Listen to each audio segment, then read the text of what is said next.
Antes de iniciar, ajuste seus fones, tenha um livro em mãos e entre neste círculo de saber. Que cada palavra seja uma chama acesa, iluminando os mistérios que aguardam por você. Dogma e Ritual de Alta Magia de Eliphas Levi. Volume 2. Ritual. Introdução. Conheceis a velha soberana do mundo, que sempre caminha e nunca se cansa. Todas as paixões desregradas, todas as voluptuosidades egoístas, todas as forças desenfreadas da humanidade e todas as fraquezas tirânicas precedem a proprietária avarenta do nosso vale de lágrimas, e, com a foicinha na mão, estas operárias infatigáveis fazem uma eterna colheita. A rainha é velha como o tempo, mas esconde o seu esqueleto sob os restos da beleza das mulheres que ela rouba à sua juventude e aos seus amores. A sua cabeça é coberta de cabelos frios que não lhe pertencem. Desde a cabeleira de Berenice, toda brilhante de estrelas, até os cabelos encanecidos precocemente, que o algoz cortou da cabeça de Maria Antonieta, a espoliadora das frontes coroadas enfeitou-se com os despojos das rainhas. O seu corpo pálido e gélido está coberto de enfeites desbotados e mortalhas de trapos. Suas mãos ósseas e cheias de anéis seguram diademas e ferros, cetros e ossos, pedrarias e cinzas. Quando ela passa, as portas se abrem por si mesmas, entra através das paredes, penetra até nas alcovas dos reis, vem surpreender os despojadores do pobre nas suas mais secretas orgias, assenta-se à sua mesa e lhes dá de beber, sorri aos seus cantos com seus dentes sem gengivas, e toma o lugar da cortesã impura que se esconde sob as suas saias.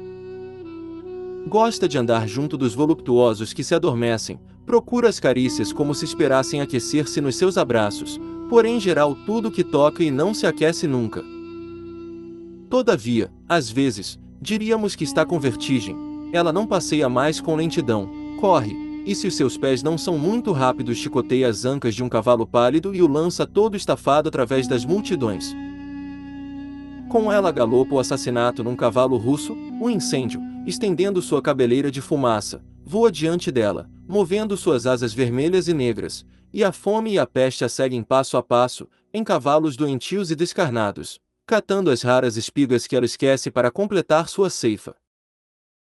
Depois deste cortejo fúnebre, vêm duas crianças radiantes de sorriso e de vida, a inteligência e o amor do século futuro, o duplo gênio da humanidade que vai nascer. Diante deles, as sombras da morte recuam como a noite diante das estrelas da aurora, lavram a terra com ligeireza e semeiam nela, a mancheias, a esperança de um outro ano. Porém, a morte não virá mais, implacável e terrível, roçar, como mato seco, as espigas maduras do século vindouro, ela cederá o lugar ao anjo do progresso que desprenderá suavemente as almas da sua cadeia mortal, para deixá-las subir para Deus. Quando os homens souberem viver, não morrerão mais, transformar-se-ão como a crisálida que se torna uma borboleta brilhante. Os terrores de morte são filhos da nossa ignorância, e a própria morte não é tão horrenda senão pelos restos de que se cobre e as cores sombrias com que se rodeiam suas imagens. A morte é verdadeiramente o trabalho da vida. Existe na natureza uma força que não morre, e esta força transforma continuamente os seres para os conservar. Ela é a razão ou o verbo da natureza. Existe também no homem uma força análoga da natureza, e esta força é a razão ou o verbo do homem. O verbo do homem é a expressão da sua vontade dirigida pela razão. Este verbo é onipotente quando é razoável, porque então é análogo ao próprio verbo de Deus. Pelo verbo da sua razão, o homem faz-se conquistador da vida e pode triunfar da morte. A vida inteira do homem é somente parturição ou abortamento do seu verbo.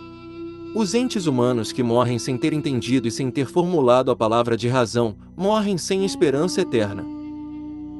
Para lutar com vantagem contra o fantasma da morte é preciso ter-se o homem identificado com as realidades da vida. Que importa a Deus um aborto que morre, desde que a vida é eterna? Que importa a natureza um desvario que perece, desde que a razão sempre viva conserva as chaves da vida? A força terrível e justa que mata eternamente os abortos foi chamada, pelos hebreus, Samael, pelos orientais, Satã, e pelos latinos, Lúcifer.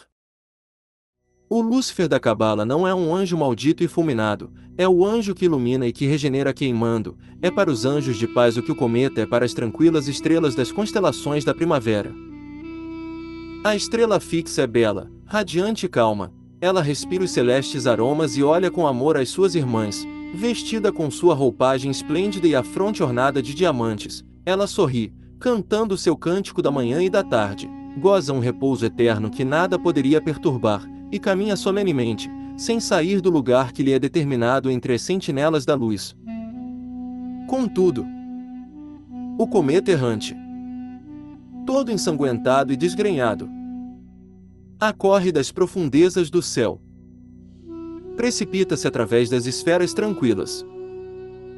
Como um carro de guerra entre as fileiras de uma procissão de vestais, ousa afrontar a espada flamejante dos guardas do sol, e, como uma esposa apaixonada que procura o esposo sonhado pelas suas noites de viuvez, penetra até o tabernáculo do Rei dos Dias, depois foge, exalando os fogos que o devoram e arrastando após si um longo incêndio, as estrelas empalidecem ao seu aproximar, os rebanhos constelados que pastam flores de luz nas vastas campinas do céu parecem fugir do seu sopro terrível.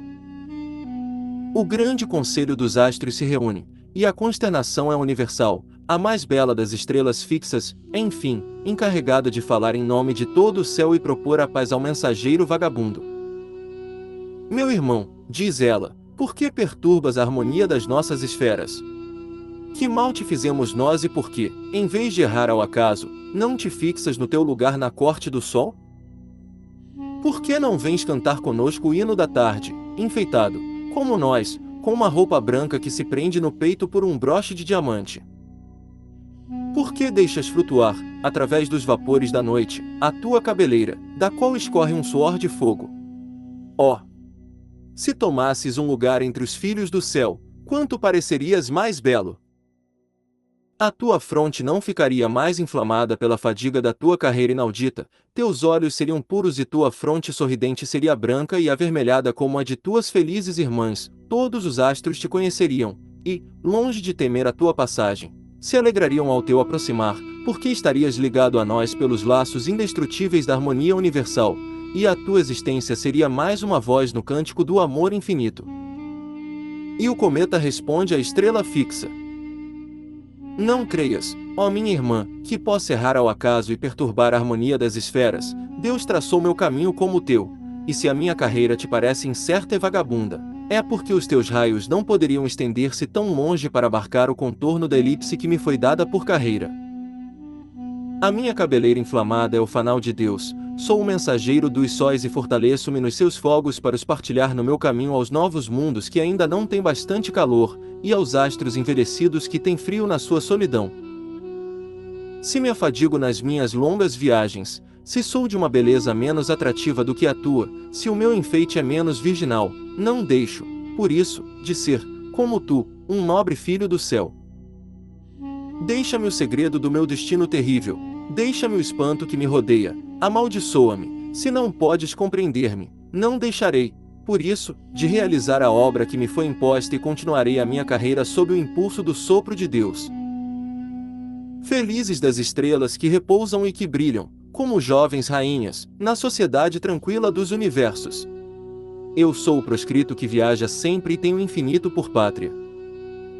Acusam-me de incendiar os planetas que aqueço e de atemorizar os astros que ilumino, censuram-me de perturbar a harmonia dos universos porque não giro ao redor dos seus centros particulares e os prendo uns aos outros, fixando meus olhares no centro único de todos os sóis. Fica, pois, sossegada, bela estrela fixa, não quero tirar a tua luz tranquila, pelo contrário, esgotarei por ti a minha vida e o meu calor. Poderei desaparecer do céu quando me tiver consumido, a minha sorte terá sido tão bela. Saiba que no templo de Deus ardem fogos diferentes que lhe dão glória, tu és a luz dos candelabros de ouro, e eu a chama do sacrifício, realizemos os nossos destinos. Acabando estas palavras, o cometa sacode a sua cabeleira, cobre-se com a sua couraça ardente e se lança nos espaços infinitos em que parece desaparecer para sempre. É assim que aparece e desaparece Satã, nas narrações alegóricas da Bíblia. Um dia, diz o livro de Jó, os filhos de Deus tinham vindo para se apresentarem ao Senhor e, entre eles, Também estava Satã, a quem o Senhor perguntou: "Donde vens?" E ele respondeu: "Fiz a volta da terra e a percorri." Eis como um evangelho gnóstico, encontrado no Oriente por um sábio viajante, nosso amigo, explica, em proveito do simbólico Lúcifer, a gênese da luz. A verdade que se conhece é o pensamento vivo. A verdade é o pensamento que está em si mesmo, e o pensamento formulado é a palavra. Quando o pensamento eterno procurou uma forma, disse: "Faça-se a luz." Ora, este pensamento que fala é o Verbo, e o Verbo diz: "Faça-se a luz", porque o próprio Verbo é a luz dos Espíritos. A luz incriada, que é o Verbo divino, irradia porque quer ser vista, e quando diz: "Faça-se a luz", ordena aos olhos que se abram, criam inteligências. E quando Deus disse: "Faça-se a luz", a inteligência foi feita e a luz apareceu. Ora, a inteligência, que Deus tinha vertido do sopro da sua boca, como uma estrela desprendida do sol, tomou a forma de um anjo esplêndido e o céu o saudou com o nome de Lúcifer. A inteligência despertou-se e compreendeu totalmente a si mesma ao ouvir esta palavra do Verbo divino: "Faça-se a luz." Ela sentiu-se livre, porque Deus lhe tinha ordenado de o ser, e respondeu, levantando a cabeça e estendendo as suas asas: "Não serei a escravidão." "Serás, pois, a dor?" perguntou-lhe a voz incriada. "Serei a liberdade." Respondeu a voz. "O orgulho te seduzirá", retrucou a voz suprema, "e produzirás a morte." "Tenho necessidade de lutar contra a morte para conquistar a vida", disse ainda a luz criada. Deus, então, desprendeu do seu seio o fio de esplendor que retinha o anjo soberbo e, vendo lançar-se na noite que assinalava de glória, amou o filho do seu pensamento e, sorrindo com inefável sorriso, disse a si mesmo: "Como a luz era bela." Deus não criou a dor, é a inteligência que a aceitou para ser livre. E a dor foi a condição imposta ao ser livre, por aquele que é o único que se não pode enganar, porque é infinito. Porque a essência da inteligência é o juízo, e a essência do juízo é a liberdade. O olho percebe realmente a luz exclua pela faculdade fechar-se e abrir-se. Se fosse forçado a estar sempre aberto, seria escravo e vítima da luz, e, para fugir desse suplício, cessaria de ver.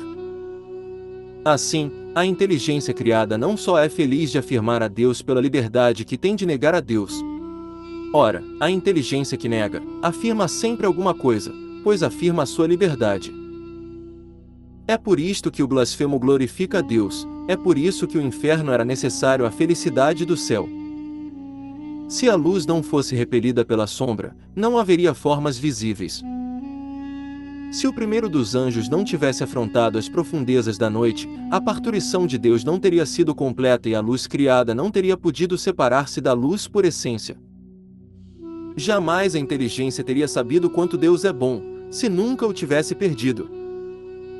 Jamais o amor infinito de Deus teria brilhado nas alegrias da sua misericórdia, se o filho pródigo do céu tivesse ficado na casa de seu pai.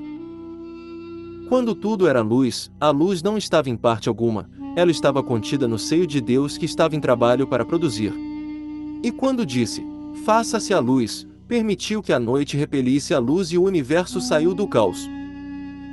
A negação do anjo que, ao nascer, recusou ser escravo, constituiu o equilíbrio do mundo e o movimento das esferas começou. E os espaços infinitos admiraram este amor da liberdade, tão imenso para encher o vácuo da noite eterna e tão forte para suportar o ódio de Deus.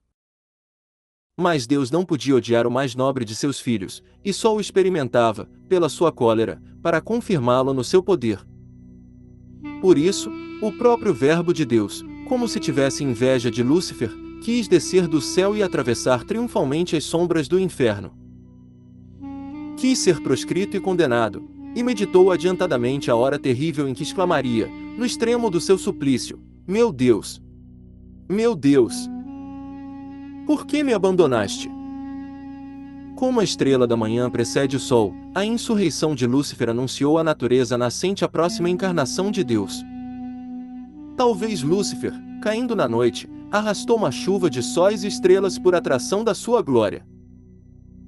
É por isso que, sem dúvida, fica calmo ao alumiar as horríveis angústias da humanidade e a lenta agonia da terra, porque é livre na sua solidão e possui sua luz. Tais eram as tendências dos heresiarcas dos primeiros séculos. Uns, como os outros, adoravam o demônio sob a figura da serpente, outros, como os cainitas, justificaram a revolta do primeiro anjo como a do primeiro assassino. Todos estes erros, todas estas sombras, todos estes ídolos monstruosos da anarquia que a Índia opõe, nos seus símbolos, a mágica Trimurti, tinham encontrado, no cristianismo, padres e adoradores.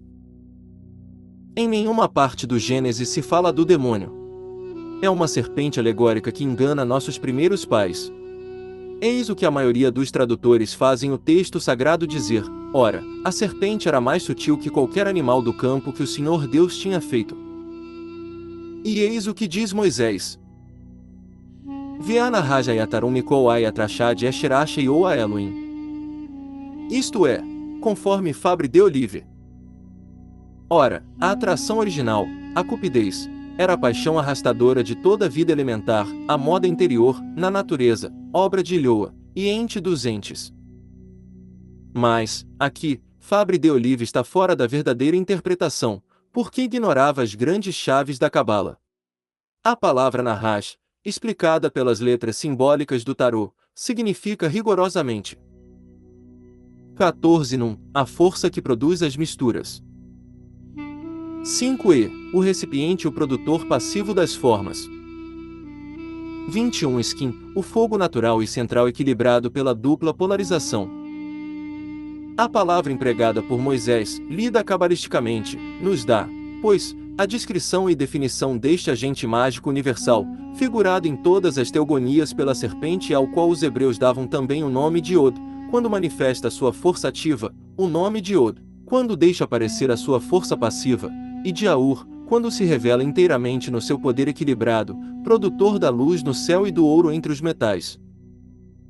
É, pois, esta antiga serpente que envolve o mundo e apazigua a sua cabeça devoradora sob o pé de uma virgem, figura da iniciação, desta virgem, que apresenta uma criança recém-nascida à adoração dos reis magos e recebe deles, em troca deste favor, ouro, mirra e incenso. O dogma serve, assim, em todas as religiões hieráticas, para encobrir o segredo das forças da natureza de que pode dispor o iniciado. As fórmulas religiosas são os resumos destas palavras cheias de mistério e forças que fazem os deuses descerem do céu e os submetem à vontade dos homens. A Judéia tirou os segredos disso do Egito, a Grécia enviou os seus hierofantes, e mais tarde, os seus teósofos à escola dos grandes profetas, a Roma dos Césares, minada pela iniciação cristã das catacumbas. Desmoronou-se um dia na igreja e refizeram um simbolismo com os restos de todos os cultos que a rainha do mundo tinha submetido. Conforme a narração do Evangelho, a inscrição pela qual estava declarada a realeza espiritual do Cristo era escrita em hebraico, grego e latim, era a expressão da síntese universal. O helenismo, com efeito, esta grande e bela religião da forma, não tinha menos do que os profetas do judaísmo anunciado a vinda do Salvador. A fábula de Psique é uma abstração mais do que cristã, e o culto dos panteus, reabilitando Sócrates, preparava os altares para esta unidade de Deus, de que Israel foi o misterioso conservador. Mas a sinagoga renegou o seu Messias e as letras hebraicas foram apagadas aos olhos cegos dos judeus. Os perseguidores romanos desonraram o helenismo, que a falsa moderação de Juliano, o filósofo, não pode reabilitar, o qual foi chamado, talvez injustamente, apóstata, porque o seu cristianismo nunca foi sincero. A ignorância da Idade Média veio, depois, opor os santos e as virgens aos deuses, deusas e ninfas. O sentido profundo dos símbolos helênicos ficou mais incompreendido do que nunca. A própria Grécia não somente perdeu as tradições do seu antigo culto, mas também se separou da Igreja Latina, e assim, aos olhos dos latinos, as letras gregas foram apagadas, como as letras latinas desapareceram aos olhos dos gregos. Assim, a inscrição da cruz do Salvador desapareceu totalmente e só ficaram iniciais misteriosas. Mas quando a ciência e a filosofia, reconciliadas com a fé, reunirem, num só, todos os diferentes símbolos, então todas as magnificências dos cultos antigos florescerão de novo na memória dos homens, proclamando o progresso do espírito humano na intuição da luz de Deus. Porém, de todos os progressos, o maior será o que, pondo as chaves da natureza entre as mãos da ciência, prenderá para sempre o horrendo fantasma de Satã, explicando todos os fenômenos excepcionais da natureza, destruirá o império da superstição e da tola credulidade. É para a realização deste progresso que consagramos nossa vida e que passamos o nosso tempo nas investigações mais laboriosas e mais difíceis.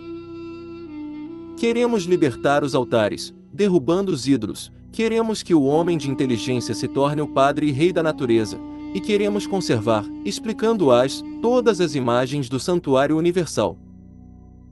Os profetas falaram por parábolas e imagens, porque a linguagem abstrata lhes faltou e porque a percepção profética, sendo o sentimento da harmonia ou das analogias universais, se traduz naturalmente por imagens, as quais, tomadas materialmente pelo vulgo, se tornaram ídolos ou mistérios impenetráveis. O conjunto e a sucessão destas imagens e destes mistérios são o que chamamos simbolismo, que vem, pois, de Deus, embora seja formulado pelos homens. A revelação acompanhou a humanidade em todas as suas idades e se transfigurou com o gênio humano, mas sempre exprimiu a mesma verdade. A verdadeira religião é uma e seus dogmas são simples e ao alcance de todos. Todavia, a multiplicidade dos símbolos apenas foi um livro de poesia necessário para a educação do gênio humano.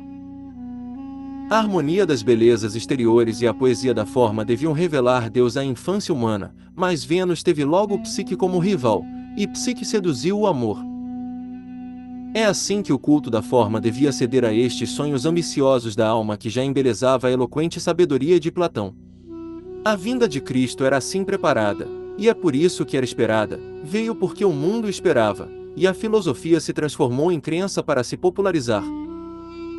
Mas, libertado por esta mesma crença, o espírito humano protestou logo contra a escola que queria materializar os seus sinais, e a obra do catolicismo romano foi unicamente preparar, sem o saber, a emancipação das consciências e lançar as bases da associação universal.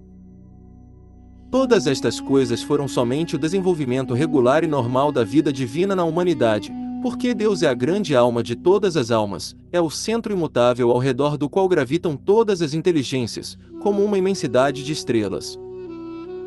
A inteligência humana teve a sua manhã, o seu meio-dia virá, depois, em seguida, o seu declínio, e Deus será sempre o mesmo. Mas, parece aos habitantes da terra, que o sol se levanta novo e tímido, que brilha ao meio-dia em toda a sua força, e que à tarde se deita fatigado. Contudo, é a terra que gira, e o sol é imóvel. Tendo, pois, fé no progresso humano e na estabilidade de Deus, o homem livre respeita a religião nas suas formas passadas e não blasfemaria mais Júpiter do que Jeová, saúda ainda com amor a irradiante imagem do Apolo Pitio. Ele acha uma semelhança fraterna com o rosto glorioso do Redentor ressuscitado. Crê na grande missão da hierarquia católica e se compraz em ver os pontífices da Idade Média oporem a religião como dique ao poder absoluto dos reis, mas protesta, com todos os séculos revolucionários, contra a escravidão da consciência que as chaves pontifícias queriam prender. É mais protestante que Lutero, porque nem mesmo crê na Confissão de Augsburgo, e mais católico do que o Papa, porque não tem medo de que a unidade religiosa será rompida pela malevolência das cortes. Confia em Deus mais do que na política de Roma para a salvação da ideia unitária, respeita a velhice da Igreja, mas não teme que morra, sabe que a sua morte aparente será uma transformação e uma assunção gloriosa. O autor deste livro faz um novo apelo aos magos do Oriente para que venham reconhecer, ainda uma vez, no Mestre Divino, cujo berço saudaram, o grande iniciador de todos os tempos. Todos os seus inimigos caíram, todos os que o condenavam morreram, os que o perseguiam estão deitados para sempre, e ele sempre está de pé. Os homens de inveja se coligaram contra ele e concordaram num só ponto. Os homens de divisão se uniram para destruí-lo, fizeram-se reis, e os proscreveram, fizeram-se juízes, e lhe deram a sua sentença de morte, fizeram-se algozes, e o executaram, fizeram-lhe beber a cicuta, crucificaram-no, lapidaram-no e deitaram suas cinzas ao vento, depois, coraram de espanto, ele estava de pé, diante deles, acusando-os pelas suas chagas e fulminando-os com o brilho das suas cicatrizes. Creem degolá-lo no berço de Belém, e está vivo no Egito. Arrastam-no sobre a montanha para o precipitar, a multidão dos seus assassinos o rodeia e já triunfa da sua perda certa. Um grito se faz ouvir, não é, então, ele que acaba de quebrar-se nos rochedos do precipício. Empalidecem e olham-se, mas ele, calmo e sorridente, passa no meio deles e vai-se embora. Eis uma outra montanha que acabam de tingir com o seu sangue, eis uma cruz e um sepulcro, e soldados guardam o seu túmulo. Insensatos! O túmulo está vazio, e aquele que julgavam morto, caminha